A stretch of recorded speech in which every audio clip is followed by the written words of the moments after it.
बिस्मिल्लाहिर्रहमानिर्रहीम। अल्लाहुम्मा सल्ली अला मुहम्मदिन व अला आलि मुहम्मदिन व बारिक वसल्लिम।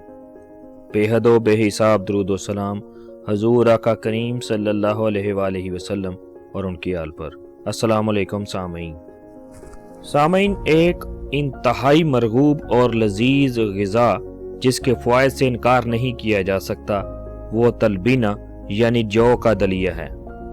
अहादीस में तलबीना को हजूर सल्लल्लाहु अलैहि वसल्लम की तरफ से एक बीमार के लिए रोज़ाना की गिजा का हिस्सा बनाने की हिदायत के शवाहिद मिलते हैं। सामीन, तलबीना अरबी लफ्ज़ लुबान से इख्तरा किया गया है जिसके मानी दही के हैं, क्योंकि तलबीना तैयारी के बाद दही से मुशाबे होता है।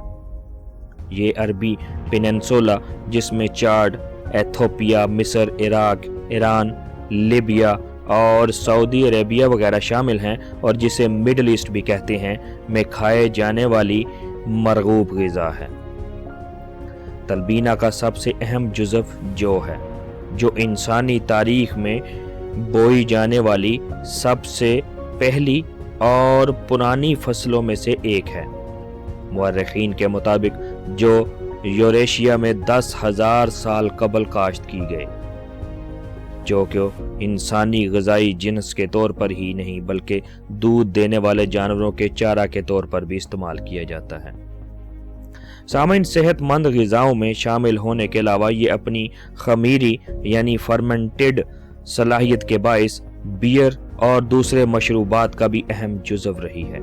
इससे मुख्तलिफ सकाफ़तों में मुख्तलिफ तरह के खाने तैयार किए जाते हैं।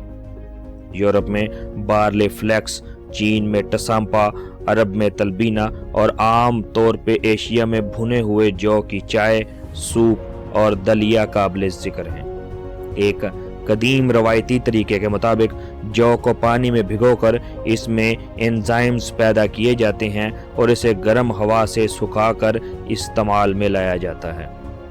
कदीम लोगों के मुताबिक इस तरीके से जौ की ग़िज़ाइयत बढ़ जाती है। सामीन, हजूर सल्लल्लाहु अलैहि वसल्लम ने 7 बीमारियों के इलाज के लिए जौ के इस्तेमाल की तलकीन फरमाई। जौ हलशुदा और गैर हलशुदा ग़िज़ाई जिन्स है। इसमें फाइबर और बीटा ग्लूकोन्स पाए जाते हैं जो कि क़ुव्वत मुदाफ़ियत यानी इम्यून सिस्टम पैदा करने के लिए बहुत अहम है। इसमें vitamin B, iron, calcium, magnesium, zinc, phosphorus और कॉपर के अलावा क्रोमियम की काफ़ी मिकदार पाई जाती है, जो खून में ग्लूकोज की मुनासिब सतह को बरकरार रखने में मदद देती है। इसमें मौजूद तेल कैंसर और दिल की बीमारियों से बचाव में मदद देते हैं। मशहूर मुआलिज वैसीना ने 11वीं सदी में अपनी शोहराए आफाक किताब कैनन ऑफ मेडिसन में बुखार और थकान के इलाज के लिए जौ की अफादियत पर रोशनी डाली और उसके सूप और शोरबे के साथ इस्तेमाल पर जोर दिया। सामीन, तलबीना का दूसरा अहम जुज़व दूध है, जिसकी ग़िज़ाई अहमियत और जूद हज़मी से इनकार नहीं किया जा सकता। 1 कप कूटे हुए जौ को 2 कप दूध में 25 से 30 मिनट मुनासिब आग पर पकाया जाता है और फिर हजूर सल्लल्लाहु अलैहि वसल्लम की हिदायत के मुताबिक खजूर या शहद जैसी पुरअसर मिठास और सेहत देने वाली ग़िज़ाओं के साथ मरीज़ को खिलाने से न सिर्फ जिस्म में चुस्ती और फुर्ती पैदा होती है बल्कि रूह भी हशाश व बशाश होती है।